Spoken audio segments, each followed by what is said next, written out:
Lakeshore Catholic High School is proud to celebrate Black History Month through a living piece of artwork designed to celebrate diverse heroes and themes in Canada's paths towards becoming a truly just society.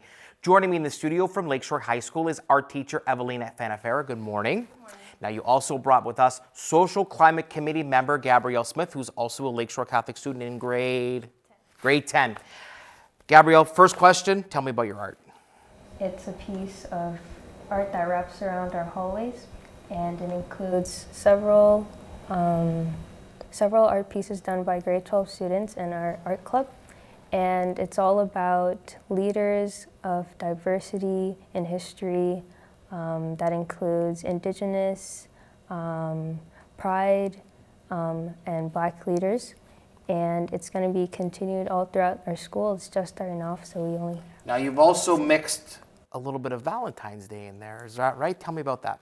So I'm doing a playlist for Black History Month. And our playlist involves Black artists from many genres and eras. And this week I'm focusing on Valentine's Day. So we're doing lots of love songs. That includes artists like SWV, Luther Vandross. Luther Vandross? Yes. I remember him from the 1990s, for crying out loud.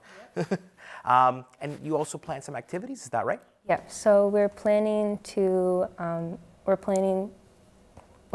have a speaker come in about Black History Month at the end of the month, and we also have a bulletin board that is in one of our hallways. Now that bulletin board must be full, is that right? What's it full of? It's full of lots of Black leaders from history. It includes people like Sha'Carri Richardson, which is a track and field athlete.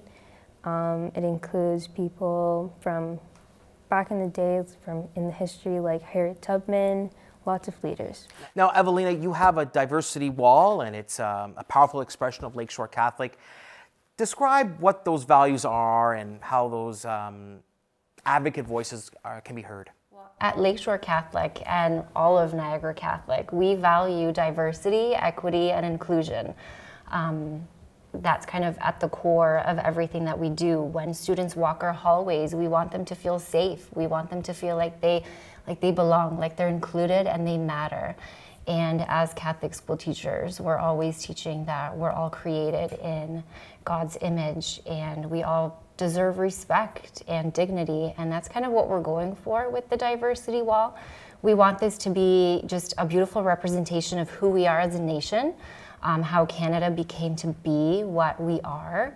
And we just want it to reflect that every voice matters. And it's just truly a celebration of diversity. How were the names, locations, and people selected for the diversity wall? So that took a lot of brainstorming with the students. We wanted students to play a huge role in this, everything from the brainstorming stage to the execution. And so collectively as a group, we all decided on the 5 major themes that we have, which is exceptionalities, Indigenous rights, multiculturalism, sexual orientation and gender identity, and women's rights, all in alphabetical order.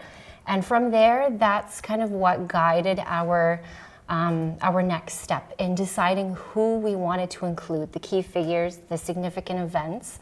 And this is everything from Confederation up until now. And we have examples like Louis Riel, we have Harriet Tubman, Emily Stowe, Stonewall, we have Terry Fox, and we've really only just begun, so it's going to keep going.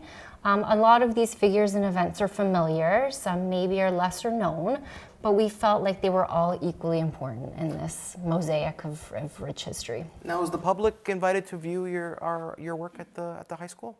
Yeah, we're really proud of this. So most certainly we want the public to see it. So anytime we have our open house, that's this Thursday, or any sporting events, or any showcases, performances, that's why we specifically put it in the Great Hall, so that when we do have visitors, you really can't miss it.